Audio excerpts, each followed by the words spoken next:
For such a long time, some property investors have been spreading the line. It has to be blue chip, otherwise it's not a worthy investment. This claim is completely false. But not only that, I'm going to walk you through the issues that come from investing in blue chip assets and how the market around them might not be what you think it is. I'm Junge Ma, the lead research analyst at InvestorKit. Now let's jump into it.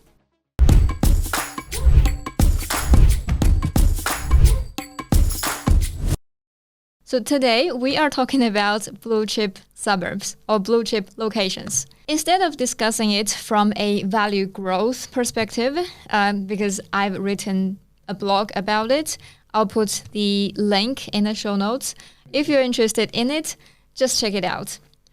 So today I'm actually discussing it from a portfolio building perspective. I'm going through 3 potential shortcomings that come with investing in blue chip suburbs. The first shortcoming I'm going to talk about is potentially higher negative cash flow. Buying in a blue chip suburb, you will typically see higher rental days on market and lower rental yield. Both of them will hurt your cash flow. I'm not just making it up, it's actually backed by data. Just go to any capital city or any big city with higher house prices, do a scatter chart between the median house prices of suburbs and their rental days on market. You will see that the higher median house price is, the longer the rental days on market will be. The same thing, if you overlap the median house prices with each suburb's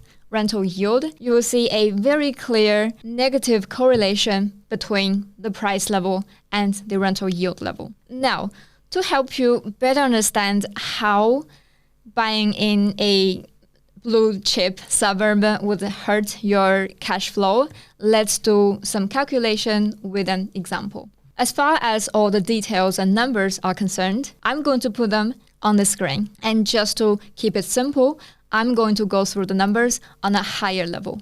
So if you're listening on iTunes or Spotify and want to see all the details, head to our YouTube channel to check the details out. Now let's get into the numbers. First, let's assume that our investors is a couple living in Sydney with no kids. The total annual income of the household is $250,000. After tax, their monthly net income would be $15,700. And they rent an apartment in Sydney. Rent is $850 per week, and they live a moderate lifestyle, so their weekly living expense would be somewhere around $780. And then they have no other debts or any credit cards. Now, they have 2 investment options in front of them.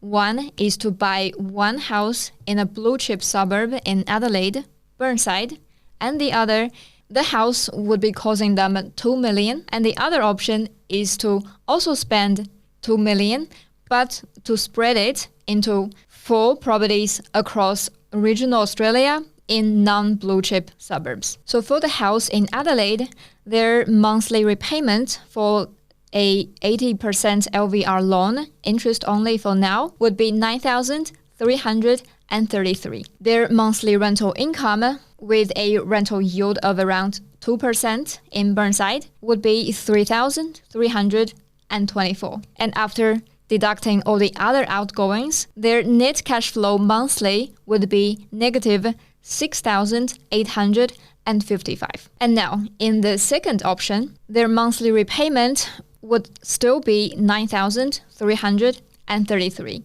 And their monthly rental income, assuming 5% average rental yield, would be $8,666. And then after deducting all the other outgoings, our net cash flow for this scenario would be negative $3,340. That is almost half of the scenario number 1.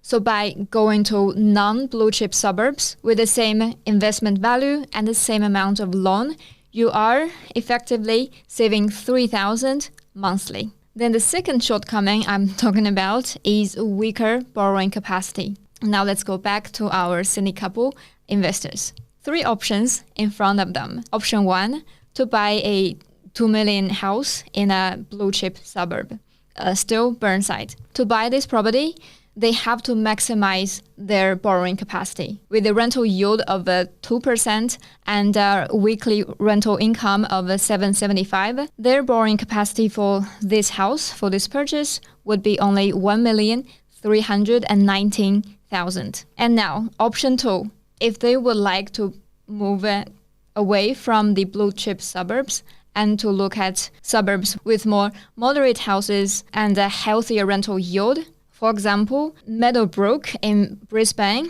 or Bassendean in Perth, their median prices are around $750,000 to $800,000, and their rental yields are around 4.3% each. To buy these type of houses, they can actually borrow up to $1,515,000, already higher than the first scenario.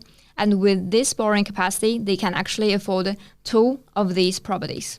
And the third scenario, if they would like to look further away and get their investment properties in the regional areas with house prices around $500,000 and rental yield in the high 4s or even above 5%, their borrowing capacity can be up to $1,580,000. And with that borrowing capacity, they can easily afford 3 or even 4 properties in the regional area. In these 3 scenarios, I'm just talking about your borrowing capacity for the current purchase. In reality, if you are moving forward and try to buy more properties in the future, if you're holding properties in blue chip suburbs and receiving really low rental income, that will very likely impact your future borrowing capacity as well. And that will significantly slow down your portfolio building journey. And the third potential shortcoming is higher risks. The first potential risk would be that you are putting too many eggs in one basket if you're just buying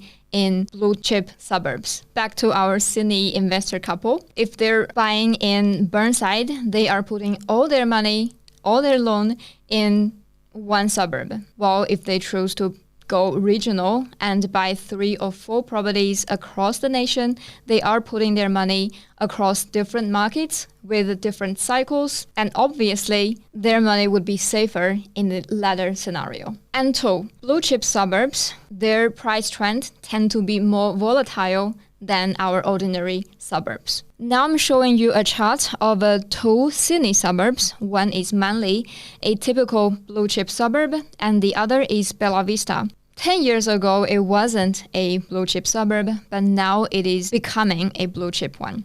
So if we look at the 10 years from 2004 to 2014, when Bella Vista was just an ordinary suburb, the house price trends there were much more smooth than Manly's. In Manly, the price trends were seeing lots of big ups and downs. And in the decade from 2014 to 2024, as Bella Vista gentrifies and becomes a blue chip suburb, its price trend became more bumpy than before. So by buying in a blue chip suburb, your property value would be more subject to market fluctuation. So to summarize, blue chip suburbs are not your best option for portfolio building journey because of the higher negative cash flow, the weaker borrowing capacity, and the higher risks associated with it. But don't get me wrong, if you would like to buy an owner-occupying house and live in a blue chip suburb, just go for it. We are just talking about this from an investment point of view. So that's it for today. I hope you have enjoyed it. If you have any comments, any thoughts, please leave it below.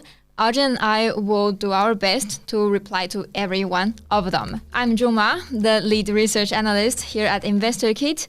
Thank you for your time, and I'll see you next week.